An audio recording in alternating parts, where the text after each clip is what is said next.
বাজলো রে ভুবন, বাজলো তোমার আলোর বিনা।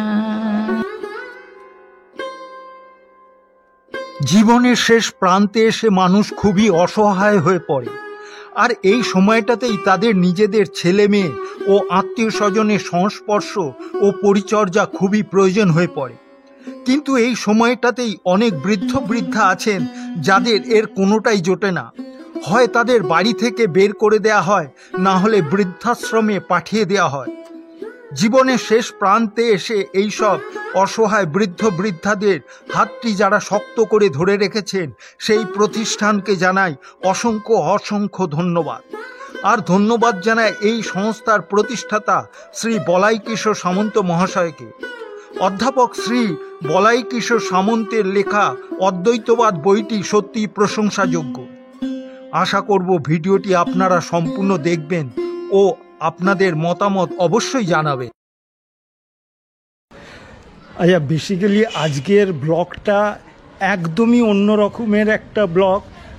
আমি বেসিক্যালি ট্যুর ব্লগই বেশি করি, এরকম ব্লগ আমি করি না।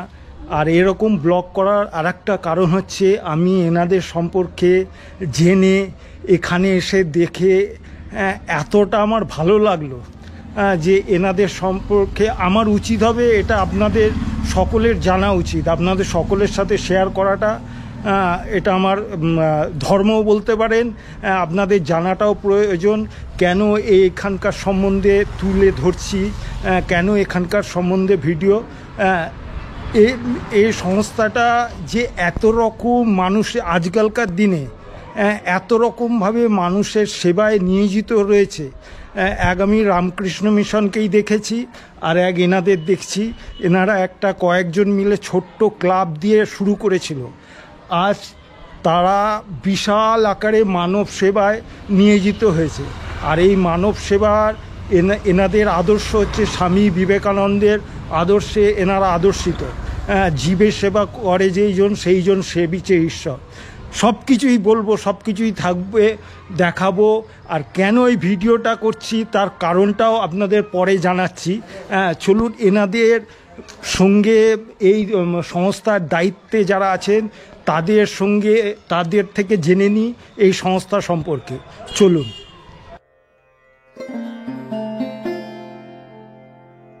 শঙ্করাচার্য অদ্বৈতবাদ জঙ্গলে পাহাড়ে রেখে গেছে। আমি এবার সেটিকে সেখান থেকে সমাজে ও সংসারে সর্বত্রে রেখে যাব বলে এসেছি। ঘরে ঘরে, মাঠে ঘাটে, পর্বতে প্রান্তে সেই অদ্বৈতবাদের দুদুন্দুভিনাদ তুলতে হবে। স্বামী বিবেকানন্দ বিশ্বাস করতেন এতেই হবে মানুষের মুক্তি ও দুঃখের অবসান, এবং তাতেই আসবে ভারতের মুক্তি। স্বামী বিবেকানন্দের এই আদর্শকে জীবনের লক্ষ্য করে পথ চলা শুরু করেন শ্রী বলাই কিশোর সামন্ত মহাশয়। তাঁর জন্ম 6 জানুয়ারি 1945। কৃষক পরিবারের কনিষ্ঠ সন্তান। পিতা প্রয়াত চুনিলাল সামন্ত এবং মাতা শ্রীমতী সুধামণি দেবী। গোপালনগর কে ইনস্টিটিউট থেকে 1960 সালে স্কুল ফাইনাল পাশ করে বাগনান কলেজ থেকে প্রি ইউনিভার্সিটি পাশ করার পর শিবপুর দীনবন্ধু কলেজে বাণিজ্য বিভাগে ভর্তি হন এবং এই কলেজ থেকে সসম্মানে স্নাতক ডিগ্রি লাভ করেন। অতঃপর কলকাতা বিশ্ববিদ্যালয় থেকে 1988 সালে সেকেন্ড ক্লাস ফার্স্ট হয়ে এম.কম ডিগ্রি লাভ করেন। ওই বছরই শ্রী সামন্ত বাগনান কলেজে অধ্যাপক হিসেবে নিযুক্ত হন এবং একজন সফল অধ্যাপক হিসেবে তিনি ছাত্র সমাজে সমাদৃত।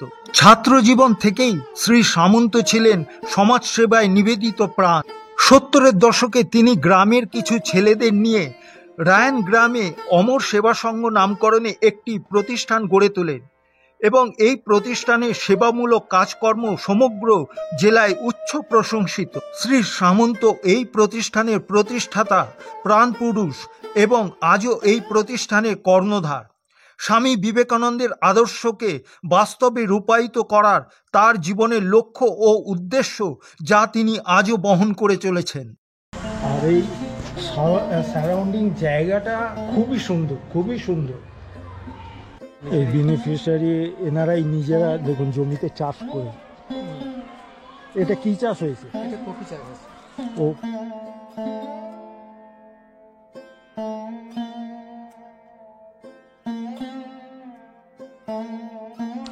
এই পুরোটাই কি আপনাদের? পুরোটাই আমার এই যে ও এগুলো কি? এটা এটা পালং আছে। পালং। এটা কলমি শাক আছে, এটা লোটে শাক আছে, ও, আর এটা ধনে পাতা আছে, ও, এটা কফি লাগানো হয়েছে। এখানে ধনে পাতা চাষ হয়েছে। মানে এনারা নিজেরাই চাষ করেছে। বিশাল বড় জায়গাটা, বিশাল বড়। আর এনাদের এই সংস্থার নিজস্ব অ্যাম্বুলেন্স, এই যে আমার সঙ্গে লেখা আছে অমর সেবা সংঘ। গাড়ি রয়েছে, অ্যাম্বুলেন্স রয়েছে। মানে এখানে যেনারা রয়েছেন সিনিয়র সিটিজেনরা, তাদের কোনো রকমেরই প্রবলেম হয় না। তা খুব ভালোভাবে মেনটেন করে রেখেছে, সবচেয়ে বড় কথা। একটা এত বড় সংস্থা এনারা চালাচ্ছেন, মানে কিভাবে চালাচ্ছেন, সরকারি কোনো ডোনেশন ছাড়া, সরকারি কোনো সাহায্য ছাড়া। সত্যি হ্যাটস অফ। অঙ্গনওয়াড়ি কেন্দ্রের জন্য আমরা এই জায়গাটা দিয়েছি। এটা অঙ্গনবাড়ি? হ্যাঁ, আচ্ছা, ও এটা অঙ্গনবাড়ির জন্য জায়গাটা দিয়েছে। আর এই কাঠগুলো কিসে? তারপরে আমাদের যাওয়া ও জ্বালানি, রান্নায় হয়। এই অমর সেবা সংঘের এই রান্নাঘর, বিশাল রান্না হয়ে গেছে এনাদের। এটা তো অন্ধকার হয়ে আছে। এই লাইটটা জ্বালো তো। মোটামুটি ও রান্না মোটামুটি হয়ে গেছে।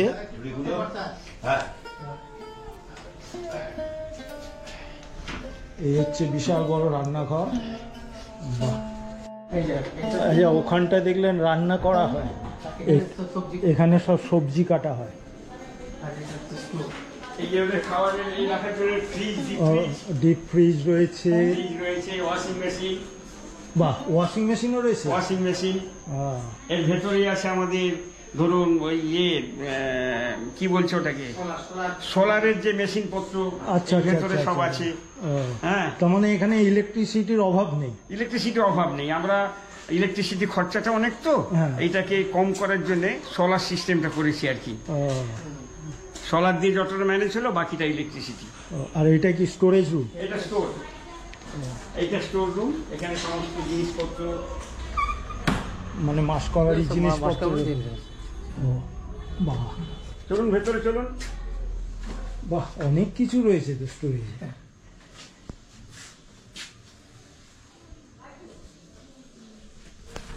মানে এনারা যে এরকম ভাবে সব খুঁটিনাটির ব্যবস্থা রেখেছে, এখানে আপনি না আসলে মানে ঘুরতেও আসতে পারেন। আপনি একদিন এসে জাস্ট দেখেও যেতে পারেন। এনাদের যে বৃদ্ধ বৃদ্ধা আছে, এনাদের সঙ্গেও টাইম কাটিয়ে যেতে পারেন। সেটাও অনেকে করে, অনেকের ভালো লাগে। এই স্টোরে চাল টাল থাকে, এখানে চালের বস্তা, আহ, হ্যাঁ, এসব বিস্কুটের পেটি, সব সব এদের পারপাস, এই সমস্ত কিছু। আহ, বাহ, মানে কোনো কিছু কমতি রাখিনি। নমস্কার, হ্যাঁ, আমি অমর সেবা সংঘের একজন আজীবন সদস্য। তা আমাদের অমর সেবা সংঘ যখন প্রতিষ্ঠিত হয়েছিল, আমরা একটা উদ্দেশ্য নিয়ে প্রতিষ্ঠিত করেছিলাম যে আমরা স্বামীজির আদর্শে অনুপ্রাণিত হব। তাহলে সেই স্বামীজির আদর্শে অনুপ্রাণিত হয়ে আজকে আমরা এই জায়গায় এসে পৌঁছেছি। তাহলে আজকে অদ্বৈতবাদ বলতে গেলে একটা কথা বলতে হয় যে স্বামীজি পৃথিবীতে কেন এলেন? উদ্দেশ্য ছিল একটাই, অদ্বৈতবাদ প্রচার করতে হবে। আর এই অদ্বৈতবাদ কি না, এই অদ্বৈতবাদ হচ্ছে সমাজের দুর্বলতা, দুর্নীতি নিবারণ করার মূল ঔষধ। তাহলে সমাজের দুর্বলতা, দুর্নীতি নিবারণ করার মূল ঔষধ কি হলো না, অদ্বৈতবাদ। আমার সাধারণ সম্পাদক, মানে অমর সেবা সংঘের সাধারণ সম্পাদক অধ্যাপক বলাই কৃষ্ণ সামন্ত লিখলেন একটা বই, অদ্বৈতবাদ। তাহলে আমাদের সকলের একটাই উদ্দেশ্য হবে, অদ্বৈতবাদকে আমরা প্রচার করব। কিভাবে প্রচার করব। আমি রামবাবুকে দিলাম, রামবাবু শ্যামবাবুকে দিলেন, শ্যামবাবু যদুবাবুকে দিলেন। এই করতে করতে কিন্তু আমাদের এই অদ্বৈতবাদটা প্রচার হয়ে যাবে। তাহলে স্বামীজির যেমন উদ্দেশ্য ছিল যে অদ্বৈতবাদ প্রচার করতে হবে, অমর সেবা সংঘেরও চ্যালেঞ্জ যে অদ্বৈতবাদকে একটু আমাদের প্রচার করতে হবে। অদ্বৈতবাদ ছাড়া আমাদের জীবনে আর কিছু নেই। যদি আমরা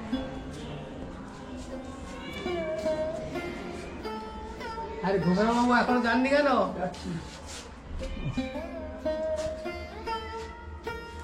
এই জায়গার নাম কি তোমার?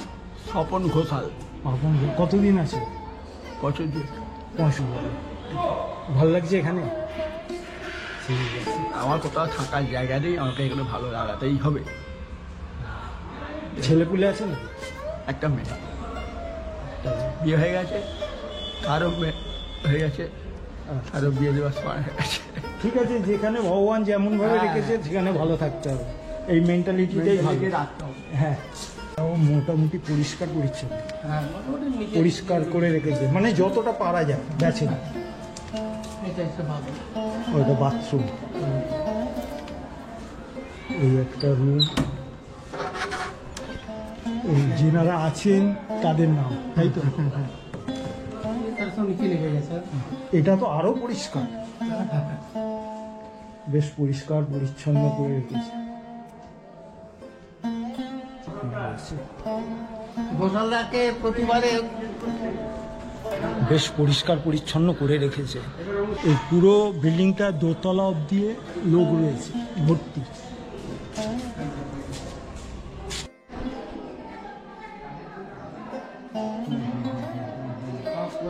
দিদি, আপনার নাম কি? অনিমা দাস। অনিমা দাস? ও, ওই তো আপনার নাম লেখা আছে। এখানে কিরকম আছে? ভালোই আছে। ভালো আছে? ঠান্ডা, ঠান্ডা পড়েছে না, হ্যাঁ, তাই হ্যাঁ, বাইরে যাই না খুব একটা, একটু একটু যাই। আপনি কি শুনলাম এনাদের থেকে আপনি খুব ভালো গান করেন, তো গান কোথায় শিখলেন? আমি নিজে শিখি, আগে যে চ্যাটার্জির কাছে গান শিখতাম। চ্যাটার্জির কাছে? কি চ্যাটার্জি? ও, সেটা মনে নেই। কতদিন আছেন এখানে? এখানে 1-2 বছর, আরো বেশি হবে কি। তা, ভাইটাকে একটা গান শোনাবেন? আচ্ছা। একটা গান শোনান না, শুনি। বাজলো রে ভুবন,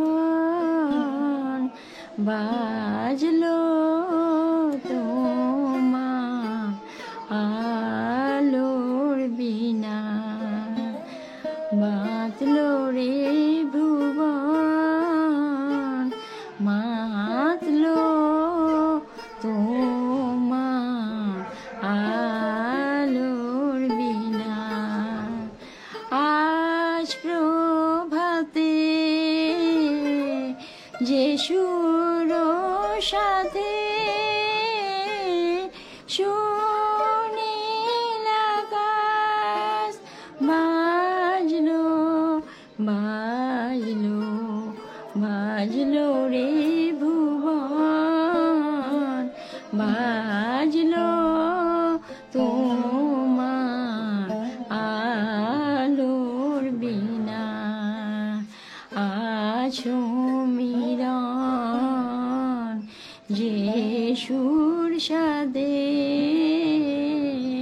সেই সুরে তোমার আমার গানে যে বিনা। বাহ বাহ। আচ্ছা, এই বিল্ডিংটা হচ্ছে যেসব বৃদ্ধ বৃদ্ধারা অসুস্থ হয়ে যান, হ্যাঁ, তাদের জন্য এইখানে ট্রান্সফার করে নিয়ে চলে আসে। হ্যাঁ, এই ভেতরে এই যে আসুন, এই সব রুম, এই যে ও, এই রুম। হ্যাঁ, দুজন থাকে এখানে। আচ্ছা, এই একটা বাথরুম একদম। এই ঘরটাতে গেলে আরো অসুস্থ আছে। এখানে দুজন অসুস্থ আছে। এখানে অসুস্থ রয়েছে।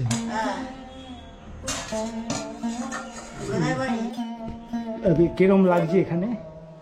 ভালো আর কি, যার কেউ কোথাও নেই, এসেছি, ভালোই আছি। ছেলেপুলে ছিল না, কেউ নেই, আমি বিয়ে করি। ও, যা, আপনার নাম কি? আমার নাম প্রমীলা প্রমিলা। প্রমিলা কি? দাস। প্রমিলা দাস। বাহ, ভালো লাগে। আর তোমার নাম কি? তোমার অনুভব ব্যানার্জি। কতদিন আছে এখানে? ও 6-7 বছর আছে। 6-7 বছর। যাক, তোমার ছেলেপুলে আছে না? না, তাহলে ঠিকই আছে। ভালো থাকো, এরম ভাবে থাকো। আমার পিছনে হচ্ছে জুভেনাইল হোম, ঠিক আছে। আর এটা যে নিচে কথা বললাম বৃদ্ধাদের সঙ্গে, ওনাদের সাথে ওপরেও রয়েছে। আর এই বিল্ডিংটা হয়েছে এই ডোনেশনের মাধ্যমে, এই কোম্পানি করেছে। সব এখানে রয়েছে। মানে আপনারাও যদি কেউ পারেন, যেমনভাবে পারবেন, যার যতটুকুনি সমর্থ, সেই অনুযায়ী যদি এনাদেরকে সেবা ডোনেশন আপনারা করতে চান তো খুবই ভালো হয়। আর এ যা দেখছেন, যা দেখবেন, সবই ডোনেশন, সবই। আর এই ভিডিওটা করার একটাই উদ্দেশ্য, এই ভিডিওটা করার উদ্দেশ্য এটা না যে এখানে কেউ থাকতে আসলো বা এটা আমার করার একটাই উদ্দেশ্য, আপনাদের মধ্যে যাদের সেবা, মানব সেবা ধর্ম আছে, তারা যদি এখানে ডোনেশন বা এখানে সেবা, এনাদের কথা হচ্ছে এনারা কিছু চাইবে না, এনারা কিন্তু চাইছে না। আমি আমার নিজের থেকে এসে আমার নিজের অন্তর বললো এরকম একটা ভিডিও করা উচিত। আপনারা যদি কেউ এখানে সেবা করতে চান, কেউ কোনো রকম ডোনেশন দিতে চান, তার জন্য এই ভিডিওটা করা। এই যে দেখুন লিফট, ডোনেশন। এই বিল্ডিং সমস্ত কিছু পাবলিক ডোনেশন। ও বিল্ডিং দেখছেন সব পাবলিক ডোনেশন। আচ্ছা আচ্ছা। এই টোটাল বিল্ডিং সমস্ত পাবলিকের পয়সায়, সরকার। তা আপনাদের মধ্যে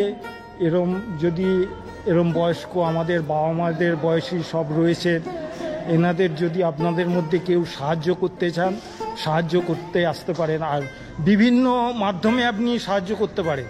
আপনি হয়তো একদিন আপনার জন্মদিনে, পরিবারের কারো জন্মদিন হলো, সেই জন্মদিন এখানে এসে আপনারা এনাদের সাথে শেয়ার করতে পারেন, পালন করতে পারেন।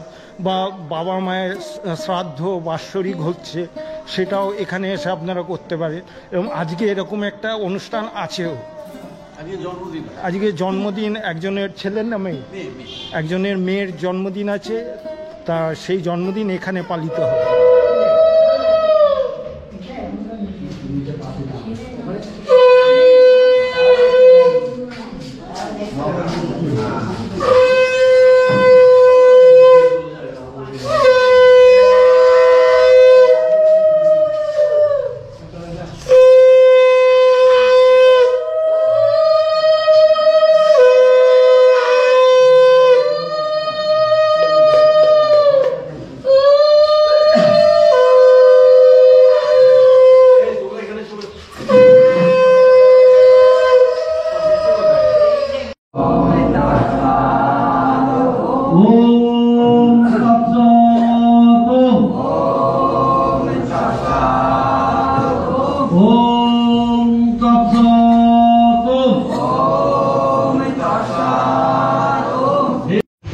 শ্রদ্ধা, ভালোবাসা, অভিনন্দন জানাই এনাদেরকে।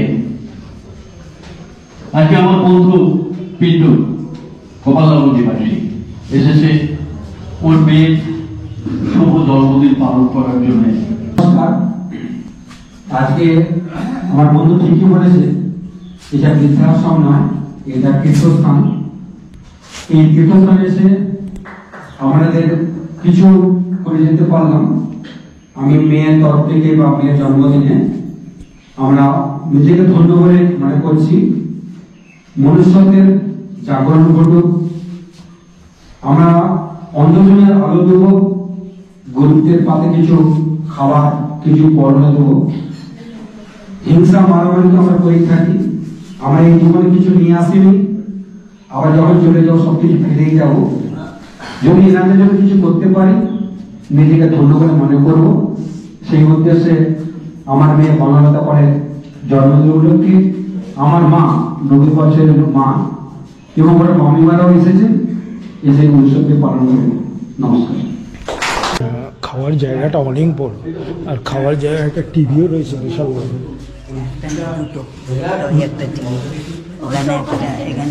ও দুটো টিভি? ঠাকুমা বলছে দুটো টিভি, একটা না, এখানে একটা। এটা অনলাইন? আর ওটা এমনি প্রোগ্রাম দেখা যায়। প্রোগ্রাম আপনি তো এখানকারই, এখানে কতদিন আছে? আমি 4 বছর এসেছি। 4 বছর। ছেলে মেয়ে নেই? না, আমি বিয়ে করিনি। তোমার জন্মদিনের আজকে মেনু কি? ভাত, ডাল, একটা ভাজা, তরকারি হয়েছে, একটা সবজির তরকারি, আর মাছ হয়েছে, দই মিষ্টি আছে, চাটনি পাঁপড় হয়তো আছে, অনেক কিছু অনেক কিছু।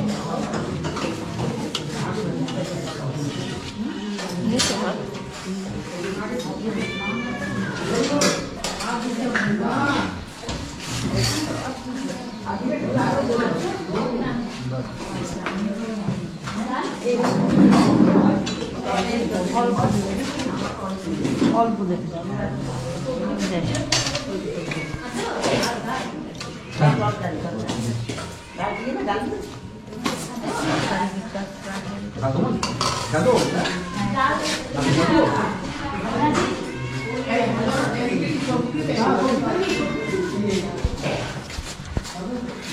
অল্প দেবেন, অল্প আমি খাই। সেক্রেটারি বলাই কিশোর সামন্ত।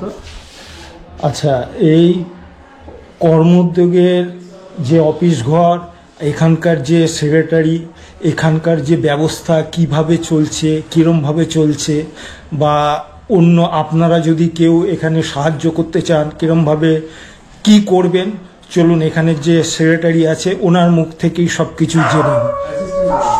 ও অ্যাসিস্ট্যান্ট সেক্রেটারি। দাদা আপনার নামটা বলবেন? আমার নাম সন্তোষ সামন্ত। সন্তোষ সামন্ত, অ্যাসিস্ট্যান্ট সেক্রেটারি, অমর সেবা সংঘ। আচ্ছা, হ্যাঁ হ্যাঁ। বলছি আপনারা যে এই এত বড় কর্মকাণ্ড চালাচ্ছেন, আমি তো টোটালটা ঘুরে দেখলাম, তাই কিভাবে এই চিন্তাধারা এলো, কেন এলো? আমাদের চিন্তাধারা এলো যে রাস্তাঘাটে অনেক অসহায় মানুষ পড়ে থাকেন, তাদেরকে তুলে নিয়ে যদি তাদের একটু সেবা করতে পারি তাহলে আমরা নিজেকে ধন্য মনে করবো আর কি। এইভাবে আমরা শুরু করেছিলাম, আর এখন তো সেটা অনেক বড় হয়ে গেছে। আমরা এইসব প্রজেক্টকে মানে সাপোর্ট দেওয়ার জন্য আমাদের মেন ছিল মৎস্য চাষ। হ্যাঁ, মাছ চাষের ব্যাপারটা আমাদের ছিল। এই যত কিছু ডেভেলপমেন্ট হয়েছে মাছ চাষ থেকেই হয়েছে, এবং তার জন্য আমরা অক্লান্ত পরিশ্রম করেছি। আমাদের যিনি সম্পাদক মশাই আছেন, এখন উনি অসুস্থ, উনি একটু হাওড়া শিবপুরে আছেন, যার জন্য আমি সামনে বসে কথা বলছি, না হলে উনি আরো ভালো বলতেন। হ্যাঁ বলুন এবার। আর এখানে এখন কতজন লোক আছে? এখানে আমার ধরুন এখন 60 জন। 60 জনের এরম মানে একটা সংস্থান চালানো মুখের কথা না। এই সোর্স অফ ইনকাম হচ্ছে এই মাছের উপর, মাছ চাষের উপর, প্লাস এখন আমরা আমাদের চালাতে খুব বেশি ট্রাভেল হয় না, এই জন্যে বহু মানুষ যারা এই দুস্থ মানুষের সেবা করতে চান ওনারা এগিয়ে এসে আমাদের সঙ্গে সহযোগিতা করে, হ্যাঁ, বিভিন্নভাবে কারো জন্মদিন, কারো বিবাহবার্ষিকী, কারো মৃত্যুবার্ষিকী, এইসব ওকেশন করে ওনাদের খাওয়া দাওয়ার ব্যবস্থা সব কিছু করেন। আদার্স যদি কেউ যদি করতে চায় কিরম ভাবে করবে? কোনো অসুবিধা নেই, ওনারা আসবেন, আমাদের সাথে যোগাযোগ করবেন, বসে আলোচনা করে ইমেলটা দিয়ে দেবো, ফোন নাম্বার দিয়ে দেবেন। প্রয়োজনে ওনারা ফোনে যোগাযোগ করে অ্যাকাউন্ট নাম্বার চাইলে আমরা অ্যাকাউন্ট নাম্বার দেবো, অ্যাকাউন্ট নম্বরে পাঠিয়ে দিতে পারেন। ওনারা এসে প্রথম দেখুন, যে কোন জায়গায় দেবেন। আগে আমাদের এইটাই আবেদন থাকবে, আপনি কিছু দিতে চাইছেন, আপনি এসে দেখুন কার জন্য দিচ্ছেন, কোন জায়গায় দিচ্ছেন, আপনার প্রপার ইউটিলাইজ হবে কিনা ওই টাকাটা, এইসব দেখে তারপর দিলেই আমার মনে হয় ভালো হবে। আমার মেইন উদ্দেশ্যই হচ্ছে ওটা, যে এখানে যারা সেবা করতে থাকার জন্য না, এখানে যে থাকতে আসবে তার জন্য আমি ভিডিও বানাচ্ছি। আচ্ছা আচ্ছা, যে এখানে কেউ সাহায্য করতে আসুক, থাকার জন্য না। থাকার জন্য তো আরো অনেক সংস্থা, আপনারাও অনেক করছেন, দুস্থ লোকেরা আছে, দুস্থ লোককে, এত দুস্থ লোককে যে আপনারা সেবা দিচ্ছেন, তারও তো একটা প্রয়োজন আছে পয়সা করি। হ্যাঁ হ্যাঁ হ্যাঁ হ্যাঁ, তার জন্যই আমার এই ভিডিওটা। এবং এই বিল্ডিং আপনি যত যা দেখলেন সমস্ত পাবলিক ডোনেশনে, সরকারি কোনো হেল্প নেই এতে। আচ্ছা আচ্ছা, বহু মানুষ এগিয়ে এসেছেন, মন খুলে তারা দান করেছে। এত বড় বিল্ডিং দাঁড় করিয়েছি, এই লিফট এক ভদ্রলোক তিনি এসে এখানে দেখে টেকে সবকিছু বললেন, মায়েদের জন্য আমি লিফট করে দেবো। উনি লিফট করে দিয়েছেন, এবং উনি এখনো প্রত্যেক মাসে আমাদের এখানে ডোনেশন দেন, এসে 2-1 দিন করে থেকে যান। হ্যাঁ, ওপরে টিভিও তো দেখলাম সব ডোনেশন, সমস্ত ডোনেশন। টিভি যা ফ্রিজ সব, এই যে আপনি ফ্রিজ টিজ সব দেখলেন সব ডোনেশন, কোনো সরকারি এ নেই যে প্রজেক্টের স্যাংশনে কিছু, তা নয়, সমস্ত আপনার আমার দেওয়া জিনিস সব। সত্যি দাদা আপনাদের অসংখ্য ধন্যবাদ, অসংখ্য স্যালুট। দেখা আপনার নামটা বলুন। আমার নাম অজয় মাইতি। অজয় মাইতি, অজয় মাইতি। ইনিও রয়েছেন, ইনিও এই উনি হচ্ছেন আমাদের অর্গানাইজার এই ওল্ড এজ হোম পরিচালনা সুপার হোমের সুপার। মেনলি কোনো পুজো আচ্ছা এই জন্য করি না, আমরা হচ্ছে স্বামীজির আদর্শে আদর্শিত। আচ্ছা, স্বামীজির কথা মতো জীব সেবা শিব সেবা, আমরা সেইভাবে সেই পথ ধরেই চলছি আর কি। মানুষের সেবাই আমাদের পুজো করা। হ্যাঁ, আমরা সেইটাই করি, আমাদের কোনো মূর্তি পুজো নেই। দাদা আপনি আপনার নামটা বলুন। আমিও একজন এই কর্মোদ্যোগের সাথে যুক্ত। হ্যাঁ, কালচারাল সেক্রেটারি আমাদের। Cultural secretary. হ্যাঁ, নমস্কার। আপনার নামটা বলুন। আমার নাম আশুতোষ পাড়াই। আশুতোষ পাড়াই। হ্যাঁ, আপনিও তো একদম প্রথম থেকে জন্মলগ্ন থেকেই আমরা এখান থেকে। সত্যি আপনাদের অসংখ্য ধন্যবাদ আপনাদের এই মহান কার্যের জন্য। তাহলে আজকে এখানে এই ভিডিওটা শেষ করছি। আর এই ভিডিওটা আমার মূল উদ্দেশ্য হচ্ছে যে এখানে আপনারা দেখলেন যেসব বৃদ্ধ বৃদ্ধারা রয়েছেন এনারা কীরমভাবে তার সেবা করছেন অক্লান্তভাবে, মানে নিজেদের পয়সায় নিজেরা অ্যারেঞ্জমেন্ট করে, আদার্স কেউ নিজের ইচ্ছায় ডোনেশন করে, যেমন আমি লিফট দেখালাম, টিভি দেখালাম, তারপরে আপনাদের বাড়ির কারো যদি কোনো রকমের অনুষ্ঠান হয় সেই অনুষ্ঠানটা অনেকে এখানে এসে পালন করছে, সেটাও একটা মানে সেবা করা। আর সবাই যে পয়সা দেবেন সেটাও দরকার নেই, আপনারা যদি কোনো গুডস মানে চাল, ডাল, বিস্কুট, তেল, মশলা আর কাপড় চোপড় দেবেন না। কাপড় চোপড় এনারা দিতে বারণ করছে কেন, এনাদের এখানে এত কাপড় চোপড় হয়ে যায়, এনারাও দেন। এই সব কারণে মেন উদ্দেশ্যই আমার এটা, সেটা আপনারা চিন্তা ভাবনা করবেন। আজকে তাহলে এখানেই ইতি জানাচ্ছি। আর ভিডিওটা কীরকম লাগলো অবশ্যই আমাকে কমেন্টসে জানাবেন, লাইক শেয়ার তো করবেন, সাবস্ক্রাইবও করবেন। তাহলে নমস্কার দাদা, নমস্কার।